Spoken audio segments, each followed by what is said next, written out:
Assalamu alaikum урматтуу достор, Жалбат шаарынын тургундары жана мыймандары. Дагы эле жана эле муну темир тулпарым экөөбүз шаарды айланып жүрөбүз.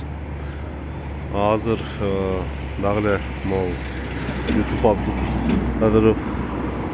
Юсуп Абдурахманов көчөсүндө азыр өтүп кетип атып. Мен бул перекрестканы, бул жол кесилишти бир нече жолу айтып кеткен элем. Теги могу арыктарды үстүдө көпүрө жок депчи. Кийин эмне болду? Жасады, көпүрө жасады. Мына ордуну көрүп атасыңар. Мына ордуну көрүп атасыңар. Бул жерде темир решетка коюп, могу бетон менен жана кылганда мындай съезд кылыпчы. А бирок азыр биз көрүп турабыз, өткөндө ошо темирлер турат эле, тигинде дагы темир турат эле. Кийин урдап кеткен окшойт бирөөчү. Урдап кетиптир. Азыр бул жака мына бетон коюп коюптур. Более-менее хоть что-то дегендей да. Бул жерде бар. Азыр өтөлү. Могу жанагы люк айткам, могу пешеходный переходдон өтсөң эле мындай люк, ичиге гүл өсүп калыптыр. Азыр көрүп турабыз. Азыр могу переходдон өтсөк,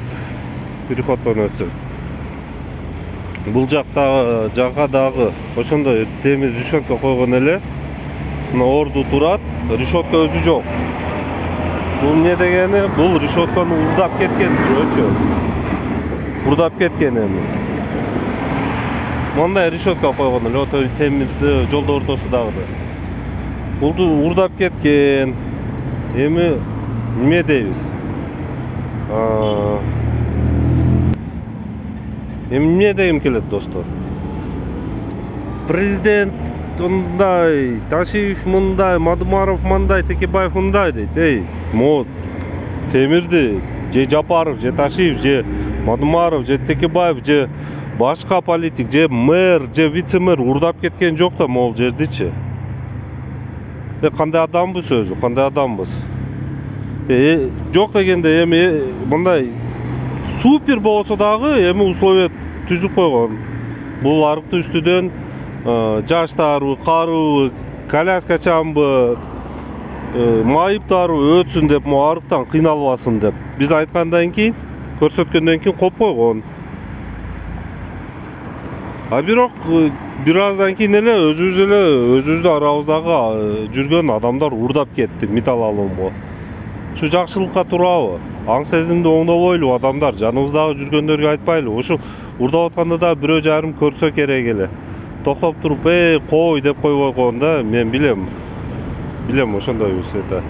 Кой, бул менин ишим эмес, мага керекпи? Жөн эле жашайын, мындай десем мындай деп койсочу деген ой менен адилетсиздик болуп аткан нерсени көрсөк дагы унчукпай өтүп кетебиз. Достор, кайдыгер болбойлу. Ошондой нарушенияларды көрсөк, кой дейли, бала чакабызды, ата энебизди үйрөтөлүчү. Кой, болбойт депчи. Рахмат барыңарга.